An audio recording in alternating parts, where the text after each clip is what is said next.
Colton, how did this come together with you coming back to the West Coast and coming back to Seattle? Did you have any hand in it? Did you have any conversations with your organization about possibilities of where you could end up, or was it just as big a surprise to you as it was the rest of us?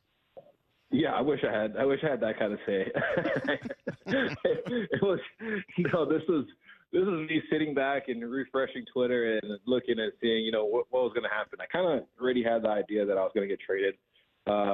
Talking with the Brewers after they picked up my option, it was kind of starting to point on that direction. So I just started paying attention, and when it got close, just tried to keep in touch with that side, and just trying to figure out what they're doing because.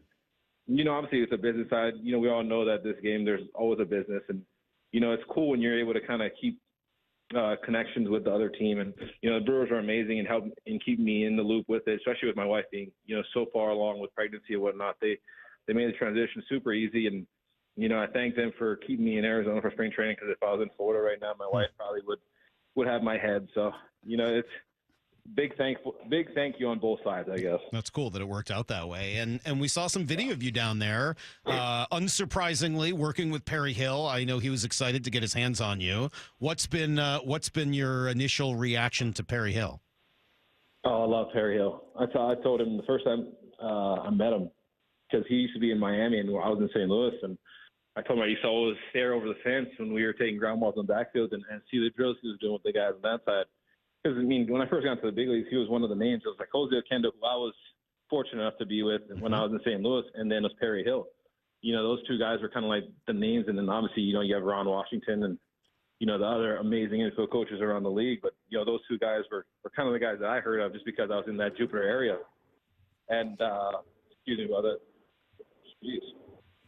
So anyways, getting a chance to come down and work with him has been amazing. And I got the opportunity to really see what I was doing wrong. Last year I had a very terrible year defensively that I, expected to have a full change. And, with Perry on my side right now, just the past couple of days we've been working together. It's been, I've taken leaps and bounds compared to what I feel last year confidently and just, very excited to see what me and JP can do.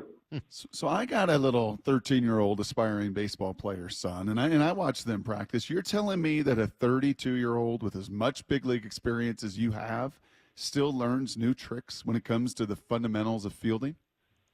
Oh, absolutely. I tell everybody, the one thing that I take with me is I remember Tiger Woods saying, the day that I stop learning is the day that I'm going to stop playing.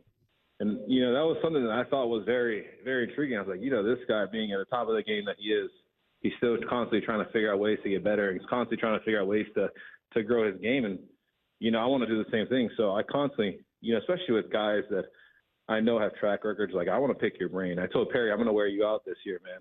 On the field and off the field, asking you questions, having you come out when we take ground balls. If I feel any type of, weirdness with my infielding, like, I'm going to come to you. And he's like, yeah, absolutely. So, it's been cool. These past 2 days, I think we've taken about 6 hours worth of ground balls already, just talking and taking ground balls. And, these situations, that situation, Perry's got the questions for it, or he got the answers for it all.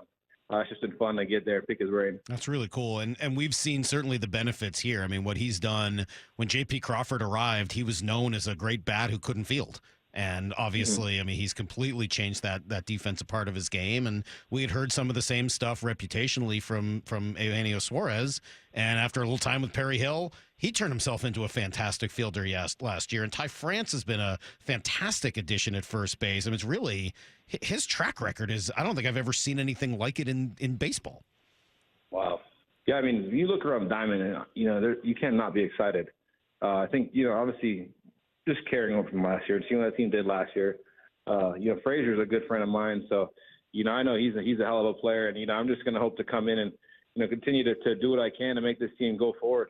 Obviously, he's a good player and he's in Baltimore now, and I wish him nothing but the best. But I think this is going to be a good fit for us. I'm excited to be moving in to second base and see what I can do to help this team win.